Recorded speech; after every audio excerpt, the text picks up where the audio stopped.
Saudara-saudariku yang dikasihi dan mengasihi Tuhan Yesus, pada hari ini Rabu 15 Desember 2021, hari biasa pekan ketiga Advent. Menurut sabda kita dari Injil Suci menurut Lukas bab 7 ayat 18 sampai 23. Mari kita siapkan hati kita untuk mendengarkan sabdanya.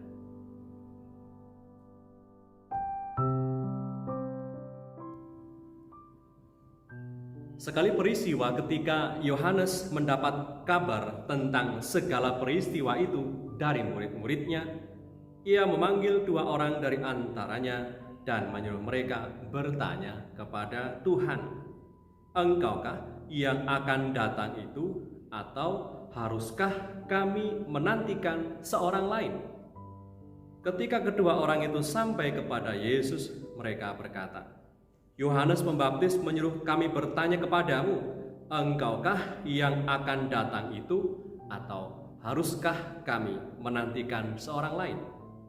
Pada saat itu Yesus menyembuhkan banyak orang dari segala penyakit dan penderitaan dan dari roh-roh jahat, dan ia mengaruniakan penglihatan kepada banyak orang buta.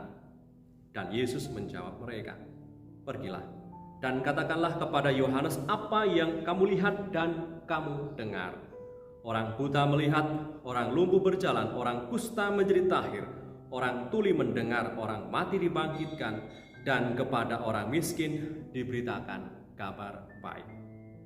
Dan berbahagialah orang yang tidak menjadi kecewa dan menolak Aku."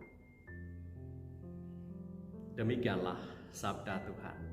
Terpujilah Kristus.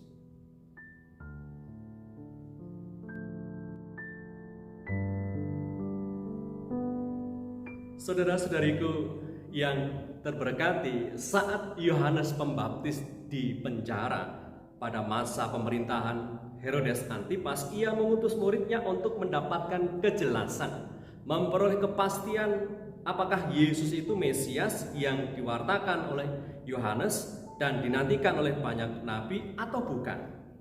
Dan Tuhan Yesus tidak menjawab, "Ya, akulah dia yang dinantikan," tapi ia menjawab pertanyaan yang diajukan kepadanya lewat murid-murid Yohanes tadi. Dikatakan tadi, "Pergilah dan katakanlah kepada Yohanes gurumu apa yang kamu lihat dan kamu dengar. Orang buta melihat, orang lumpuh berjalan, orang kusta menjadi tahir, orang tuli mendengar, orang mati dibangkitkan, dan kepada orang miskin diberitakan kabar baik."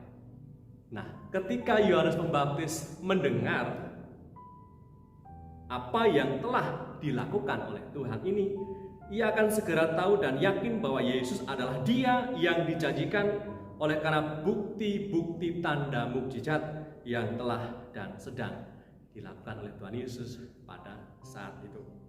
Dan Tuhan Yesus pun mengajak Yohanes Pembaptis untuk menerima dan mengakui karya mukjizat yang telah dilakukan Tuhan Yesus sebagai pemenuhan akan nubuat datangnya Mesias yang tertulis dalam kitab Nabi Yesaya. Dan Tuhan Yesus mengajak Yohanes Pembaptis untuk membuang harapan yang populer tentang penantian Mesias pada waktu itu, di mana Mesias pada waktu itu dipahami sebagai Mesias yang jaya, yang kaya, yang sejahtera, yang makmur, menghimpun banyak massa prajurit, membangun kerajaan duniawi lengkap dengan susunan pemerintahannya, dengan pejuang politiknya yang membawa pembebasan politik secara fisik, sosial, ekonomi, yang pada saat itu mereka semua ada dalam suasana penjajahan.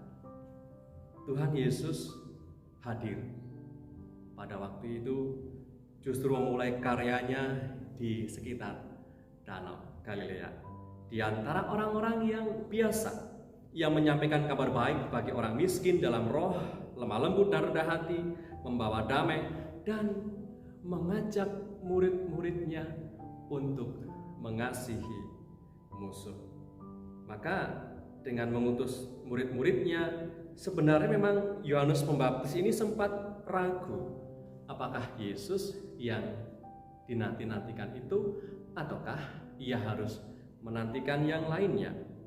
Maka persis seperti apa yang kita renungkan pada hari ini, dalam kutipan sabda hari ini, kita pun menyadari bahwa kita sempat ragu dan pernah mengalami keraguan dan juga menemukan kesulitan dalam menemukan kuasa Tuhan yang selalu ada, yang selalu bisa kita rasakan di dalam setiap kesulitan dan kegelapan hidup kita.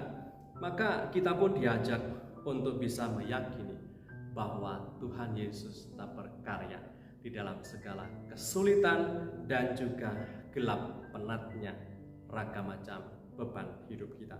Maka hari ini kita diundang untuk percaya kepada Yesus sebagai Tuhan kita, Tuhan atas hidup dan mati, yang mampu hadir dalam kekuatan, kesejahteraan, dan juga dalam kelemahan saat-saat terpuruk hidup kita. Jika kita sehat dan bahagia pun kita harus bersyukur kepadanya. Dan jika kita sedang sakit, kita pun harus percaya bahwa Tuhan Yesus punya kuasa dahsyat untuk bisa menyembuhkan kita. Marilah berdoa. Dalam nama Bapa dan Putra dan Roh Kudus. Amin. Tuhan Yesus, kami bersyukur atas segala kebaikan dan ragam berkat yang boleh kami terima sampai saat ini. Sabdamu hari ini menguatkan kami untuk semakin memegang erat Engkau dan percaya padamu bahwa Engkau adalah Tuhan kami saat hidup dan mati kami, saat sehat dan sakit kami, saat bahagia dan sedih kami, saat sukacita dan duka kami. Ajarilah kami untuk semakin percaya kepadamu, sebab Engkaulah Tuhan dan pengantara kami, yang hidup dan raja bersama Bapa dalam persekutuan Roh Kudus sepanjang segala masa. Amin. Berkatalah yang Maha Kuasa turun atas kita semua, Bapa, Putra,